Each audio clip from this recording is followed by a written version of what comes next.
محاحيدين الدوينيدي عالم كي أردن الله يابن سوماليلاند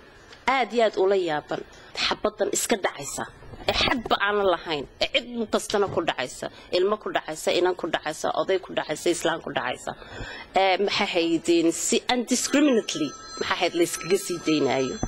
طلبات آديات لو حمادين وحويان صحافة الحرايون ودم حاحيدي عبرنتي آدي بهرت تانا لو حمادي تصدحاتنا وحويان محاحيد دلنيرا ليس كحرايا ووح الله وح لو حرايانا أنا اللي قرنين runtii maxaa ahayd dadkii Soomaaliland dibadda joogo aad bay uga xumaadeen inamadan jiidle ee la xidhay sababtoo waxa weeyaan mid walba xitaa dhalinyaradu waxay ku leeyihiin oo maxaan ku noqonaaba wadankii hadduu xadhig naga horeeyo kuwii hore ee joogay baba xadhig ku dambeeyay annaguna maxaan ka soo doonaynaa maanta ilaah baan ku dhaatay anagoo duqsi ka yar oo khasal madaxa la hoganaya baan kaga soo noqonay caayida iyo ceebta aynu maxaa haydin wadankeenu maanta uu ku sugan yahay runtii waxa weyn dhaliilo fara badan baynu dibadii maxaa hayd imka ku yeelanay booga fara badan baynu dibadii ku yeelanay inaynu dub iskugu noqono dub iskugu fiirsano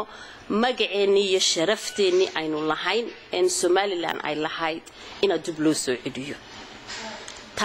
ta kale ee mushkilada ugu weyn ay ka taagan tahay waa wasiiradeenan intay baxaan Soomaaliya sheeganaya waa mushkilada ugu weyn anagu maxaa hay dibadii ku soo arkay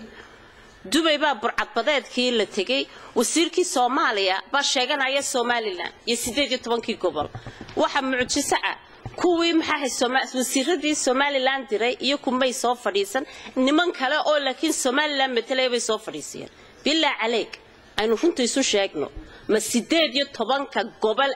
oo Sheekh Xasan sheegaya bay Somaliland ku jirtaa mise waa Somaliland go'aan qaadatay oo meel ka taagan taa waxaan u baahanahay xaqiiqadeedii waayo dibadda waxaanu ka nahay maamul goboleed ninkii doonayana ha hadlo annaka xaqiiqadii soo taabanay xaqiiqadiina soo aragnay waxa maamul goboleed bay Somaliland tahay 18 gobol ee Sheekh Xasan sheeganayo baynanu ku jirnaa wasiiradeenuna iyaka ugu maxahaydin ugu wacan waayo way la fariisanayaan meeshii oo la leeyahay Soomaaliya laga hadlaya kuweeni baa dhex fadhiya ma waxa loo qaadanayaa NGO bay Somaliland maanta noqotay تعالوش عادي قحنونتي وحي ما أنت سومالي لما NGO بين نقطة ما NGO العقل لقصة قادرين لقصة أورسنا يسبين نقطة ورشنت أين سو شاكنا وبحبحذنا يمسكدينه أما السومالي لان هنغطه ودن تاجن وعلن كذي محاحي شروع دي بوليسيس كذي وحيد يقدر وضعها وأن وليبا observerون أها وهذا العالم كله هين شكرنا يذو هاي member محايد ماشي جوكتي مركي لو ودي سوماليا لقب حواي سوماليا بالمركي دنبان فرت تاج although observer عنها أو أنا الحق الله هين إن هذا هذا نو وسير كونس نقانا بيفصحي وسأشأن ويدي وحايد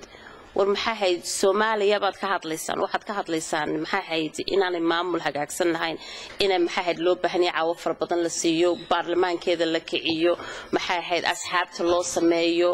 in maxaahid constitution-ka la adkeeyo etc war Somaliland waxa soo dhan way samaysatay haddana iigaada waxaad tiin dadka ugu daran ee diidaya Somaliland inay maxaahid aqoonsigeeda heshay maxay taas ku noqotay intiina meesha fadhina qof kaliya oo ka hadlay oo yiri Somaliland baan soo arkay kuma jirtay iigaad af buuxa wuxuu igu yiri oo shirkaadan uu ka yiri maxaa haydin I am sorry waa runta horumarka ugu weyn Somaliland way samaysay oo aad baan maxaa hayd ugu faanaa but laakiin waxa weeyaan wadan Soomaaliya hoos yimaada markuu wasiirkeenu u dhex fadhiya shirka maxaad adigu aad markaa malaynaysaa meena mushkilada marka waxa mushkiladahaas oo fara badan oo ishuursan baa wadankeeni dibadiisa ka baxaya oo ka dhacaya laakiin waxa gudaha la idinku sheekeynaya iyo waxaan gudaha baxayna waxa weeyaan khiyaali aan runta iskugu nimaadno